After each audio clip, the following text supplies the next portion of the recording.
Hello everyone, I am Dr. Vinita Tandon, Consultant Internal Medicine, PSRI Hospital, New Delhi. जैसा कि हम सभी लोग एक्सपीरियंस कर रहे हैं कि समर्स अपने पीक पर हैं और बाहर का टेम्परेचर काफ़ी बढ़ा हुआ है, तो ऐसे में स्ट्रॉन्ग हीट वेव्स हमारे शरीर पर काफ़ी इफ़ेक्ट कर सकती है। तो हमें कई तरीके की बीमारियां हो सकती हैं, जैसे कि heat exhaustion, heat stroke, gastrointestinal problems हो सकती हैं, जैसे कि लूज मोशंस, उल्टियाँ, ब्लड प्रेशर का कम होना, डिहाइड्रेशन होना या फिर यूरिनरी ट्रैक्ट इन्फेक्शंस। अगर हम कुछ स्मॉल टिप्स का ध्यान रखें तो हम इन सभी चीज़ों से बच सकते हैं। ये स्पेशली इम्पॉर्टेंट है उन लोगों के लिए जो कि वल्नरेबल पॉपुलेशन है, जैसे कि एल्डरली या फिर बच्चे या फिर वो सभी लोग जो कि क्रॉनिक प्रॉब्लम्स से जूझ रहे हैं, जैसे कि डायबिटीज़, हार्ट पेशेंट्स या फिर वो पेशेंट्स जो कि मेडिकेशंस पर हैं, डायरेटिक्स या फिर एंटी डिप्रेसेंट्स। अब सबसे पहले तो ये ज़रूरी है कि अगर आपका कोई बहुत ज़रूरी काम नहीं है, अननेसेसरी रीज़न की वजह से धूप में ना निकलें, ज़्यादा से ज़्यादा समय घर में रहें या फिर ऑफिस में रहें। अगर कोई बहुत इम्पॉर्टेंट चीज़ नहीं है तो सन को अवॉइड करना चाहिए।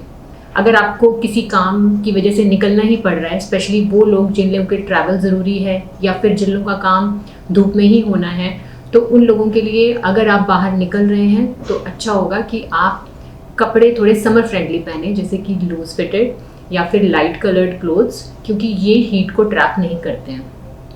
उसके साथ साथ आपकी स्किन और आपके आइज़ को डैमेज हो सकता है, तो हमेशा एक सनस्क्रीन का और सनग्लासेस का इस्तेमाल ज़रूर करें। किसी भी तरीके की एक्टिविटी अगर आपको प्लान करनी है तो जो बेस्ट टाइम होता है दिन का वो मॉर्निंग या इवनिंग आवर्स होते हैं, क्योंकि उस समय टेम्परेचर कंपैरेटिवली कम होता है। जो लोग एक्सरसाइज के शौकीन हैं उन लोगों को भी मॉर्निंग या इवनिंग आवर्स में ही एक्सरसाइजेस करनी चाहिए हीट एग्जॉशन से बचने के लिए। अब जब हम बाहर निकलते हैं तो इम्पॉर्टेंट क्वेश्चन ये होता है कि हम क्या खाएं, क्या पिएं, जिससे कि हम इन सभी प्रॉब्लम्स से बचे रहें। तो घर में जब आप हैं तो स्टेल या लेफ़्ट ओवर फूड को अवॉइड करना चाहिए।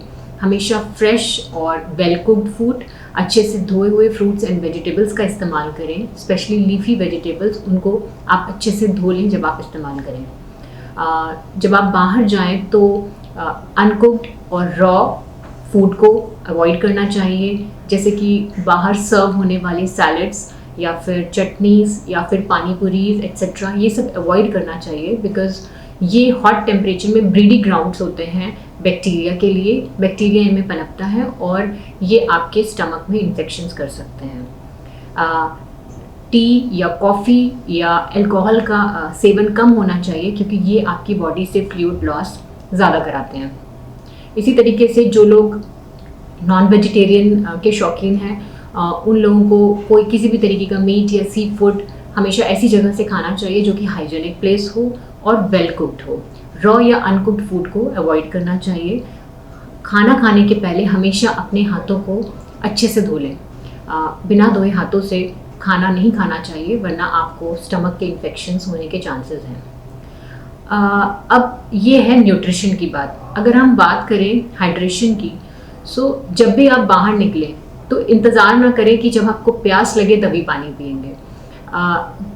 कोई भी अगर आप एक्सर्शनल एक्टिविटी नहीं कर रहे हैं, आप अपना एक रूटीन फॉलो कर रहे हैं, उस समय भी आपकी बॉडी से फ्लूइड लॉस होता है, तो भूलना नहीं चाहिए एक वाटर बॉटल हमेशा कैरी करें, या फिर किसी भी प्रकार का जूस, किसी भी प्रकार के लेमन जूसेस, कोई शेक्स, किसी भी तरीके की आप एनर्जी ड्रिंक्स या फिर इलेक्ट्रोलाइट एनरिच्ड ड्रिंक्स, ये सब आपको हमेशा कैरी करना चाहिए। बटर मिल्क, और इसके सिप्स हमेशा थोड़ी थोड़ी देर में लेते रहना चाहिए, जिससे कि आप हाइड्रेशन आपका मेंटेन हो। जैसे मैंने कहा, टी, कॉफ़ी एंड अल्कोहल को अवॉइड करें, क्योंकि वो फ्लूइड लॉस कॉज करता है।